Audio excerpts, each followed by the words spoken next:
Akdeniz'deki hak ve hukukumuzu korumaya yönelik attığımız adımlar enerji dışa bağımlılığımızı ortadan kaldırmak için hayati öneme sahiptir.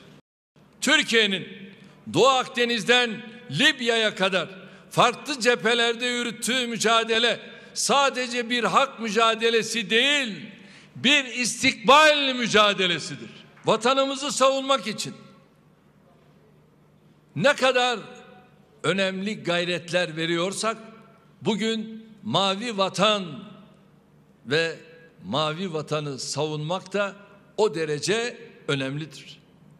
Bir asır önce nasıl millet olarak Sevr'i yırtıp atmışsak bugün de Doğu Akdeniz'de ülkemize dayatılmaya çalışılan Sevr'e boyun eğmeyeceğiz. Türkiye Doğu Akdeniz'de hakkını sonuna kadar aramakta kararlıdır. Hiçbir sömürgeci güç, hiçbir tehdit ülkemizi bu bölgede var olduğu tahmin edilen zengin petrol ve doğalgaz kaynaklarından mahrum bırakamaz. Biz hiç kimsenin hakkına, hukukuna el uzatmıyoruz. Biz medeniyetler beşiği Akdeniz'de gerilim ve kavgada istemiyoruz. Biz sadece milletimizin hakkını, Kıbrıs Türklerinin hukukunu savunuyoruz.